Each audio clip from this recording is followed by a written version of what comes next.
Okay, good afternoon. Welcome to our monthly Explorers event. On behalf of the International Federation for Public History, I welcome everybody and I welcome three very special guests that we have today. Today's event is very dear to me because this semester Explorers has the fortune to work with three interns from Macquarie University. They're going to be the presenters on our event today. And this is very significant for me because it's the first time I work with interns, and they have really enriched the Explorers program. So thank you very much and welcome. First, we have Ashley Morgan. She's a disabled early career researcher from Australia. She's currently undertaking an internship with the IFPH Explorers, us, program, and as part of her studies at Macquarie University, she's undertaking a Bachelor of Ancient History with a specialization in ancient languages. She's also currently studying biological anthropology as part of a Master's of Archaeological and Evolutionary Science with the Australian National University, having completed a Bachelor Arts degree in 2019 from the University of Wollongong. Thank you, where she majored in modern history and ancient history and archaeology. In addition to her studies, she's also currently involved in the archaeogaming community and has presented her research within this field to both international and national audiences. Then we have Hamish McLean. He's a third-year undergraduate student at Macquarie University. His studies have focused on prehistory, and he wishes to learn how we can use stories from all periods to help people today. Public history, and this has led Hamish into the study of media creation and the ways in which we communicate, also a big part of public history. And we have Megan Jones. She's in her final year of a Bachelor of Ancient History, majoring in languages and cultures of ancient Egypt and the Near East at Macquarie University. She has had a particular passion for ancient Egypt since she was very young, and is interested in going into museum work, also public history, and eventually secondary and school teaching. Finally, for the ones who know me and for the ones who don't know me yet, I am Jimena Perry. I'm the program manager of the Explorers and part of the steering committee of the International Federation for Public History. Welcome. So we are going to start today having very short first presentations from Ashley, Hamish, and Megan, and then we will start like a round of questions and discussions. So Ashley, the floor is yours. Okay, hi, I'm Ashley. As Jimena mentioned, I have a collection of degrees. I can't honestly remember when I started being interested in history and archaeology and everything. It's just something that I remember from growing up, and it was the one thing that stuck with me all through school. So I decided to do it into university, and here I am 25 years old, still doing it, still loving it, absolutely loving what I'm doing, and finding more and more things to do and falling even more in love with it. So as part of the internship here, we've been able to interact with the Explorers program and look at different events that have been held relating to different areas of public history. And also, when we started, one of the things Ivana wanted us to help with was how to grow the program and how to expand the program. So a lot of what we've done has been creating different avenues for people to interact with this. So as Hamish will talk about, I'm assuming, he's created a YouTube channel. So all of our videos are now, or are gradually being uploaded to the YouTube channel as well as the pre-existing Vimeo channel. Megan's created an Instagram, which is going amazing. And I've worked to create the logo that you can see behind Jimena here. So part of this was also creating a cohesive image for the program so that you can instantly see the logo and different things and connect it with the program. So as part of my outside work, I've worked in youth clubs and stuff and done social media things as well as student societies, being the president and stuff, doing social media things. So I've had it. Sorry, there's a cat knocking on my door. So of course I want to jump in. So a lot of that has been working around how to create different ways of social media, different social media interactions that are a cohesive image connecting to the one thing, but still interested and engaging. So creating things in different formats across different platforms like Instagram, YouTube. We've already got things on Twitter, on Facebook and stuff, as well as the IFPH website and the blog as well. But with the logo, it just helps to create everything together. You can see it in profile pictures, and anything circular tends to work pretty well because a lot of Twitter and Instagram, the logos go circular. So that was definitely something I wanted to look at within that. So yeah. Thank you, Ashley. I want to say that the logo has been like a very good addition to the Explorers program. We hadn't thought of that before, and I think it has been very. I mean, it has advanced the program because now it shows up in all the posters and all the media postings, and we have an image that we can recognize ourselves. And I think that also is easier for the people who are seeing us to immediately recognize. Besides, it's a very, very cool logo. You can see it there. And I thank you. I'm very proud of it. And thank you very much. Thank you.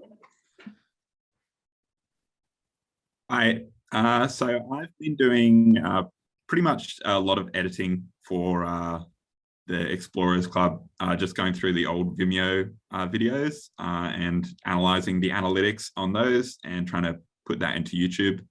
So really what that means is just watching a lot of hours of footage and editing out the umming and ahhing. We're basically looking at two variables. When we're editing, we're looking for viewer attention, which is how long does each individual view last for, and click-through rate, which is basically the percentage of people who, if the video is recommended to them, will click on that. The video analytics, how we've actually processed that, has mostly been analyzing at what point does viewership stop, and then reviewing the footage on that point, and either editing that section out or re-editing it to be faster and more engaging. So that could be anywhere from like just chucking in pictures or rearranging it so it makes more sense is a frequent one. And for the click-through rate, that's basically thumbnails and titles, which are the only factors you can use to actually increase your click-through rate. And especially so in like YouTube algorithms, your videos are in competition with every other video on the site. If your video is recommended, it could be recommended next to somebody giving away $1 million if you click on the video, and you have to convince somebody in just a picture and a title why your video is worth clicking on over that, which is a very difficult thing to do. And it's why I'm sure you've all seen on YouTube people doing like a two hands clasped to their cheeks. You have to convince somebody, and that is basically the hook quote. But yeah, that's basically what I've been doing. Just to follow up on what Hamish was saying, I want to show you a little clip that Hamish did for the introduction to the YouTube channel. So let me share it with you, please. I'm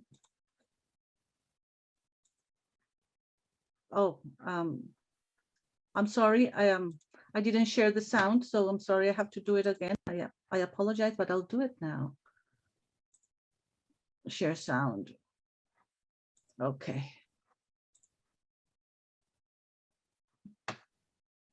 So, hello and welcome to the International Federation for Public History YouTube channel. This is a channel where we post recordings of all our events and interviews based around public history. And if you don't know what that is, don't worry. It might be one of those things you've been doing your whole life without knowing it. Public history is about more than just history documentaries. It's about the stories that you tell to others or others tell to you, whether they be family, friends, teachers, or politicians.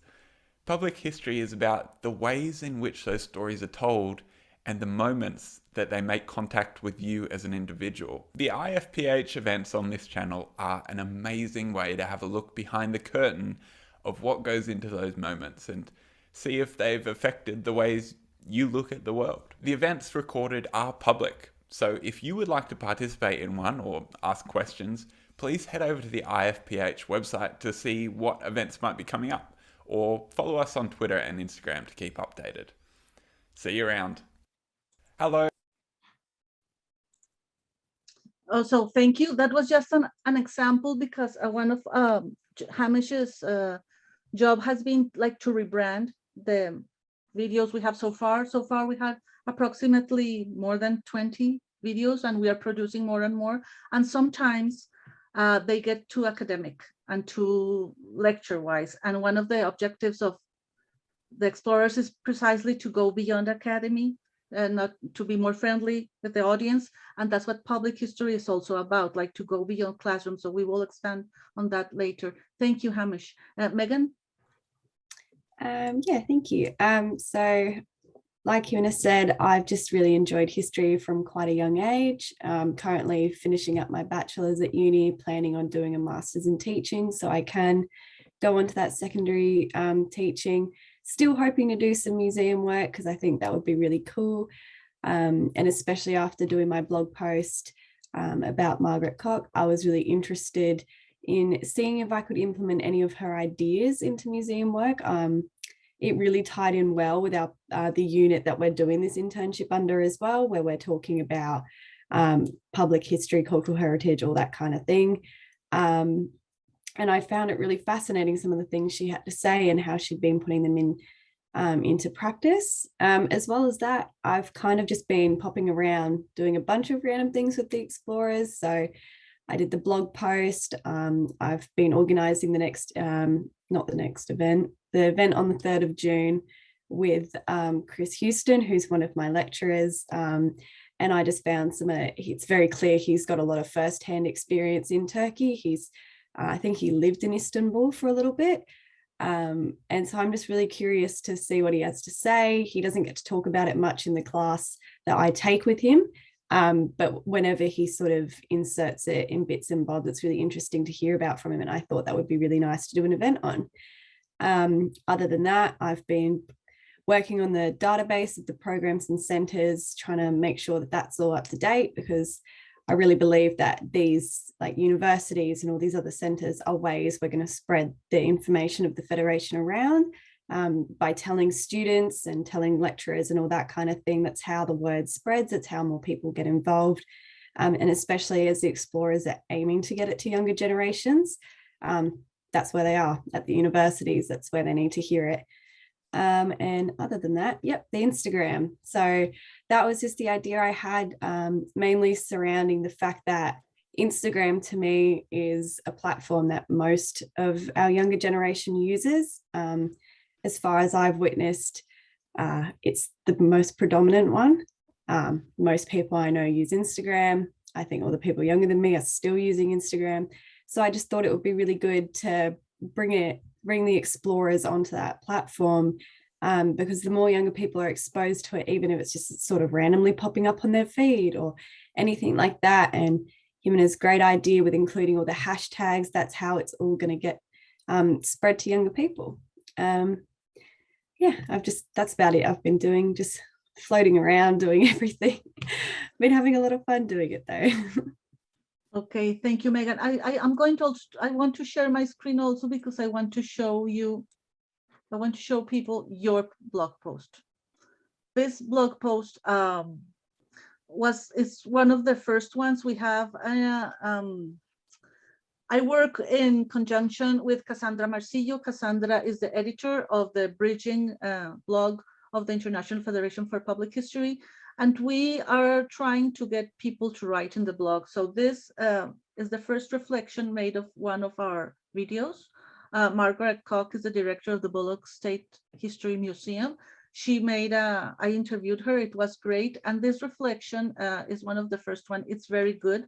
Actually, Margaret is very happy and very proud, and this has circulated widely through social media. So thank you, Megan. I encourage everybody who wants to keep writing about that. It's good. And I also think that Hamish made a rebranded Margaret's event. I think I'm not sure.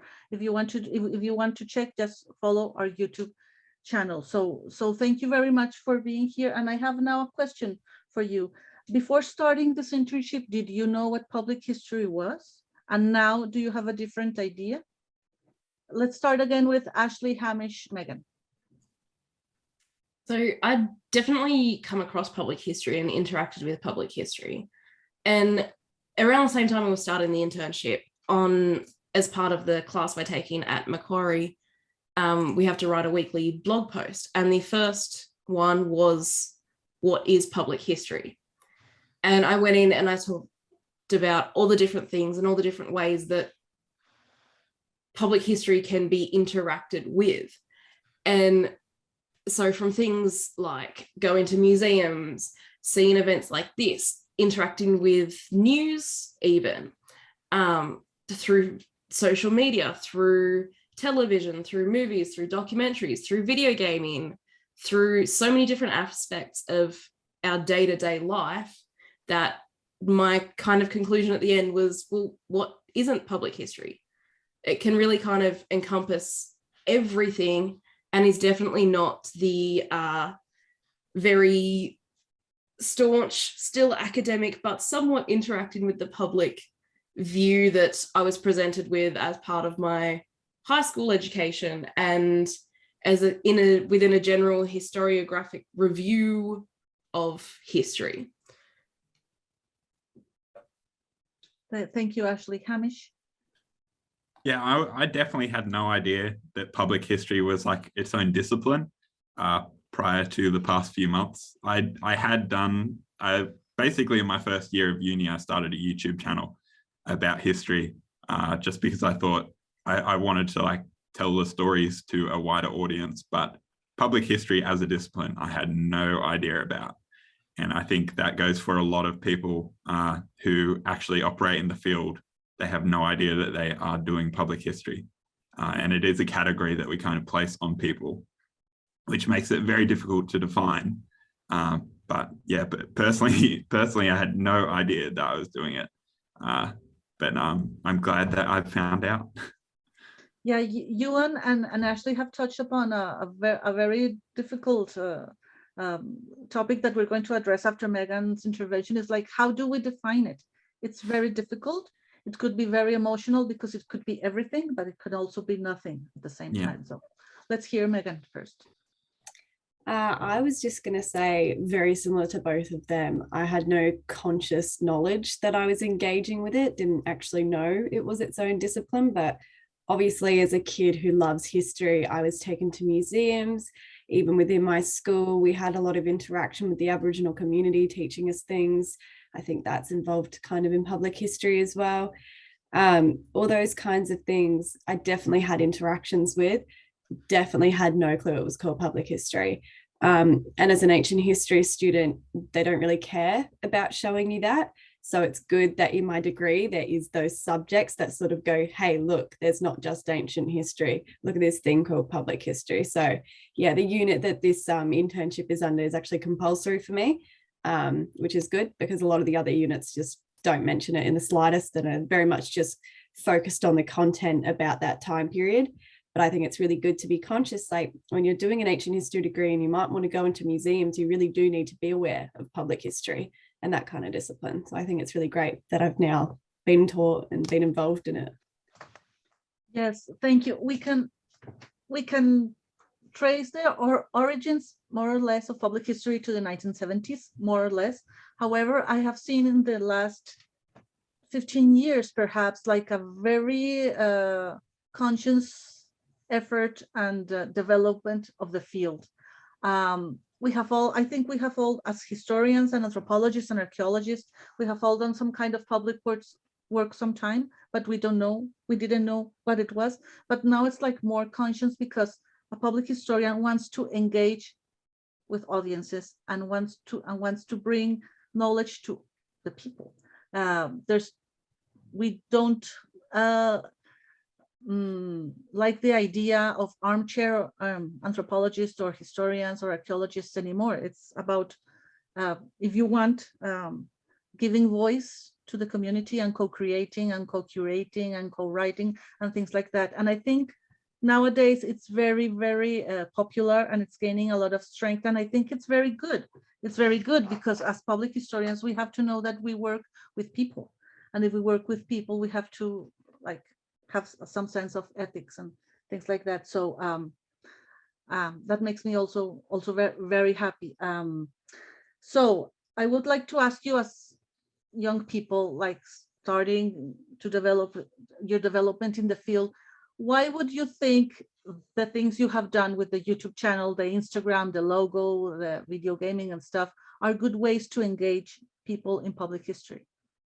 Let's start again. Ashley, Hamish, Megan. I think definitely with the outreach and presenting the information in, first of all, a accessible format within the interviews that we do, and then going on and sharing that on the Vimeo channel, the YouTube, on Instagram, on Twitter, through Facebook, through the blog, etc. There's all those different ways that this information can get out to more people, and more people can connect with it, so that they can begin to realize that, hey, I don't have to go to university and get a degree in history to interact with history. There's ways where I can connect with my own history, my own past, areas of history that interest me, areas of the world that interest me, without the need for going to university, getting a degree, and then going into whatever path to interact with it that way. It doesn't need to be as cordoned off. It's public history. It's available to the public, for the public, for anyone. Thank you. Hamish? Yeah, I agree. The making it as available as possible is definitely a big aspect, but I also think more specifically on the mediums, that as sad as we might think it is, because we come from academic backgrounds and we operate basically on PDFs and written formats, that is just not going to be present moving forward. We've got about 2 generations of people now growing up with specific, they've basically been raised on videos and audio files for their entire education. And then we're going to be pushing them into academics, where PDFs and written work is the only present format. So I think as we move forward, just basically videos and audio files will have to adapt to academics. I think a big reason that academics move so slowly and it's so hard to incorporate into the public is that it comes with this glacial pace of, you have to have like 100 citations in your bibliography, and every footnote goes for half a page. And it's just not only is that unappealing to a public audience, it doesn't translate into visual formats. You can't have a half a page citation on visual formats. And I think the big adaptation is going to be moving, the reason visual formats are becoming important is because we grow up in that environment. But the biggest thing we're going to have to work out is, how do we incorporate that body of academia into those formats? Because currently I don't think they're transferable. But yeah, no, yes, that implies really a challenge for traditional or conventional academia, because also after the pandemic, we are seeing also that the students' span attention are shorter. And so we have to be like more, how do you say, more friendly, more engaging, more active, more dynamic. And that implies changes not only for public history, but I think also for the exercise of teaching. And I think public history is a very good tool to use in those scenarios. And Megan? I've got to say, yeah, I just really agree with what both of them have said, just making it more accessible, making it more appealing to these younger audiences as well. I think universities would be such a great breeding ground to spread the sort of IFPH message and get them involved in our resources and everything like that. I forgot what I was going to say now. I had it off the top of my head. Oh yes, what you were saying about the shorter attention spans. There we go. I think that's definitely a big thing. And I think it's kind of, we can't help the fact that our younger generations, including us, are sort of very much involved in this technology aspect of it. And I think in some ways we just need to lead into it. If we want these organizations to survive and to keep going, we need to lean into this more modern way of communicating. So even, for example, this show's not even that modern, but Horrible Histories. Like, I don't know if you've seen that, Himna, but it's very popular. We all love it. It's on ABC. And it's basically just a bunch of British people that have made history funny, made it entertaining, made it engaging, but it's still informative. Like, that they put a lot of effort into making sure that they're not, like, sometimes it can be a little colloquial, like it's not entirely accurate, but it's good enough that people watch it, they get the general gist, and that's kind of what encourages them to go research it more. So personally, I loved Horrible Histories when I was younger. It was like my favorite TV show.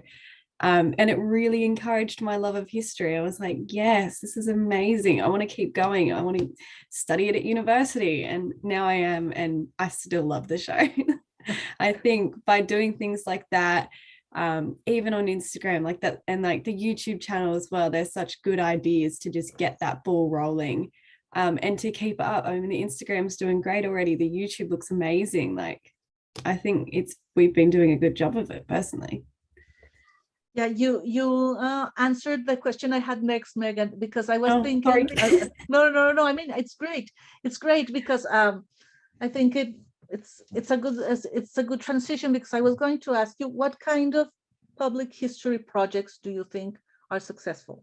And when I also think about, for example, my own exercise as a historian, I work in a college, like any college, and I have to teach let's say conventional history classes, and sometimes I find it very difficult to make students participate.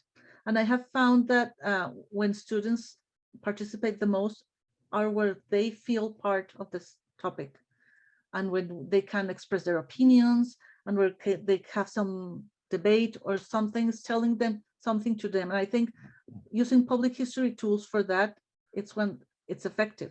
So like the TV show you were talking about teaching, but can Hamish and Ashley think about other instances that you think public history would be like a successful exercise to make engagement possible? I'll let Hamish jump in first. Sorry, Wayne. Yeah. I think very important in that question is how you define success. Public history is such a humongous field that, and there's so many different ways to be successful. Like I could make like a 1-minute video, put it up on TikTok, and it's just like a single fact about Egypt or whatever, and it'll probably get, I don't know how many views if you make it correctly, thousands easily, because TikTok is like even millions. Yeah, TikTok creates so many views, but if you're looking for like actual deep interaction with somebody, that is just terrible. You've failed already. So I think assessing how you want to be successful is the most important thing. Also, how you want, what kind of audience you're interacting with is another big part of it. Younger audiences, obviously, you need to approach in a very different way to older audiences. But I think where public history, most public historians, I think, will say they want to be somewhere in between. They want to make people think about it, but they also want to have enjoyment. And I think creating content that that is interesting, but also proposes questions to the viewer is the most effective way of doing that, because that's going to, I think Margaret Koch was saying this in her interview, which I really liked, was giving the burden of research to the viewer, or like encouraging them to take up their own research. If you can accomplish that in however long a time, I think that is how you become successful in public history, because you can do that in a 1-minute video and you can do that in an hour if you encourage somebody to look into something themselves. That is the most successful form of public history, in my opinion. Thank you, Hamish. And I think also what you and Megan mentioned about making history fun. When I was trained as a historian and as an anthropologist long ago, it wasn't about having fun. It was about gaining knowledge. So I think that's also a big change that the social media platforms, another outlets for public history can help precisely to get public history out there to younger audiences. Ashley? I think, yeah, definitely the interactability of history and public history. So making it available on Instagram. So as you're just scrolling down and something will pop up, you can learn something through there. On TikTok, it might pop up on your For You page, which there's a whole weird algorithm behind it that shows you different things you might like. So there's a chance of any video that's posted going viral, which if a video that goes viral has historical knowledge, great. So many people have seen that and have taken in that knowledge without physically being forced to interact with history by either in a classroom or in a museum or like watching a documentary. And a lot of what I do as well outside of my studies is I do work in archaeogaming. So I look at a lot of popular video games and see how the information is presented within there. So I spoke in 2020 about the representations of mythology within a few blockbuster games. So I spoke about the 2018 God of War, the 2 of the games from the Uncharted franchise, which has just been turned into a movie a few months ago, as well as the recent remake of reboot of the Tomb Raider series, and spoke about how they interacted with Norse mythology, with biblical mythology, or like so many different types of mythology and how it's represented to a common audience in a way that they can absorb it naturally and they, without even intending to, and like they'll sit down to play a game, God of War, get to run around with an axe, kill people, stress relief, whatever, but they then walk away with more knowledge of Norse mythology and how these things work, as well as ancient Greek mythology in some of the previous titles. And last year I started working with Assassin's Creed Valhalla, which focuses on the Norse Viking occupation of areas of Anglo-Saxon England, as well as the wars, fight for power between the 4 different states kind of within England. So within even just playing the game, which again, you get to run around with either an axe or a sword and whatever, a lot of people are drawn to Assassin's Creed because of the stress relief, the fun you get with it, but they still walk away with knowing about different historical characters and how all of this thing, people walk away knowing that these different areas didn't always work in conjunction, that there was political strife between them, each fighting for their own kingdom or area, as well as interactions and negative interactions between the Norse settlers, Anglo-Saxons, as well as the like Celtic people within the region. So all those different things people have taken in without even recognizing that they're absorbing this history, which is absolutely amazing to me. Like video gaming is a multi-billion-dollar industry. It's one of the few industries that actually grew and boomed in 2020, that there's so much we can access there and so much we can interact with to see what's the public learning, how are we doing this, how can we as historians work and improve this, how can we use this and go, hey, you know, this one little thing that we did in this game, here's the actual history behind it.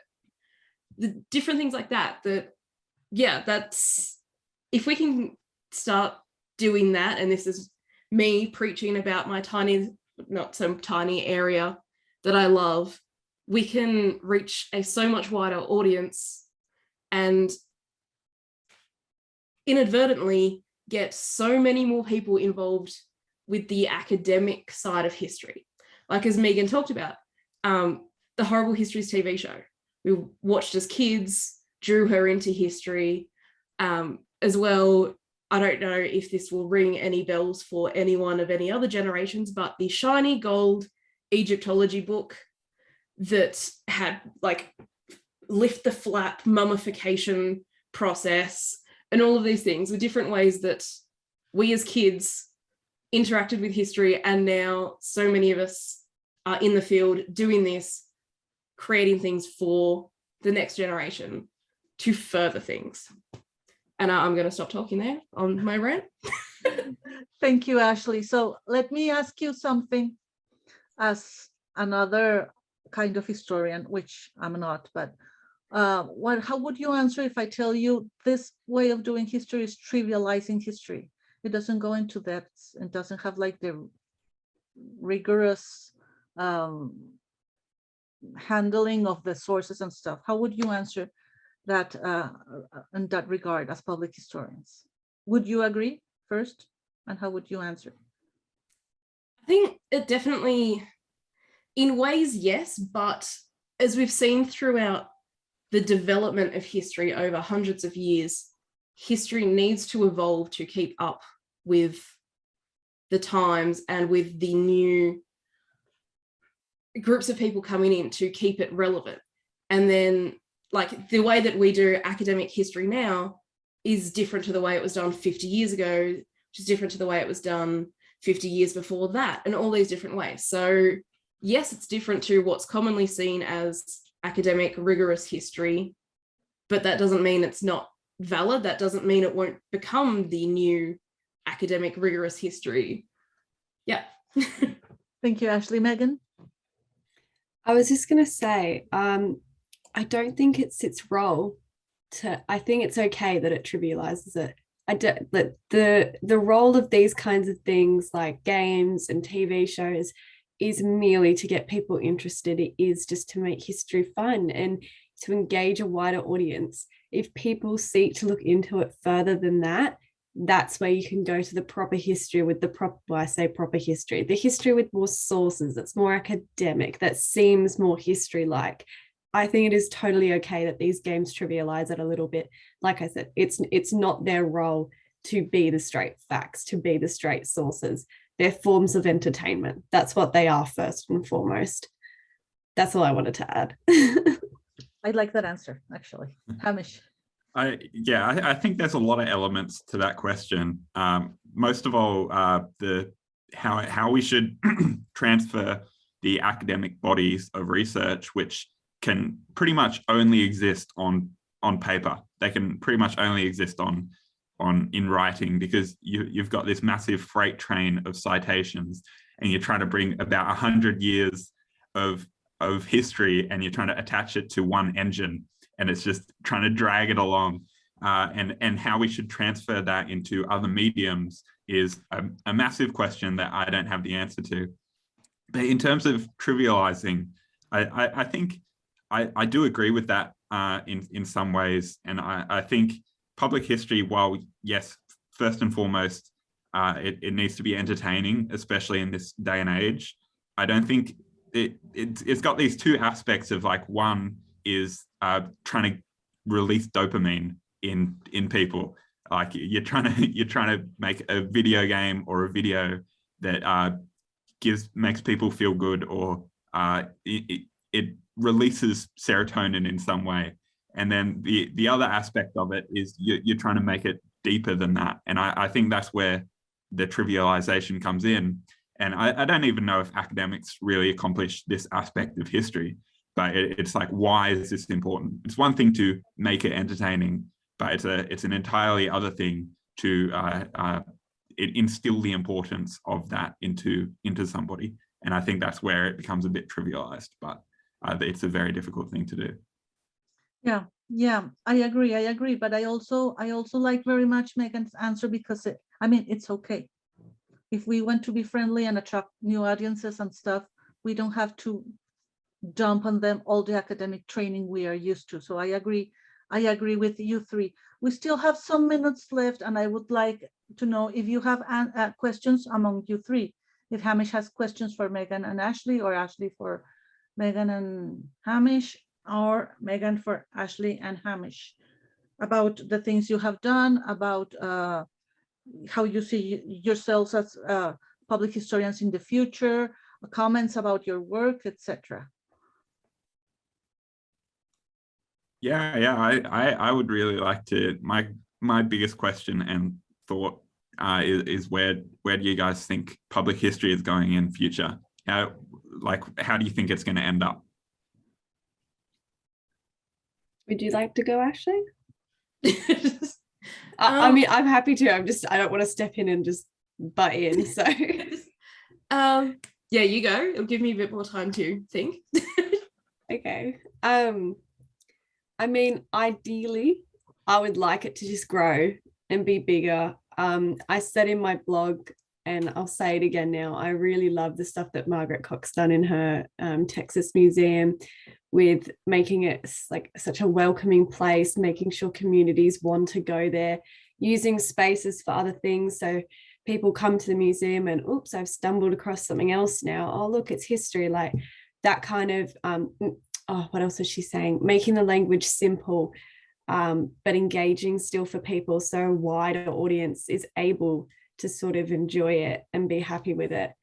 I think seeing that spread on a wider level throughout all museums, because once again in my blog I commented, in a lot of Australian museums I don't feel that.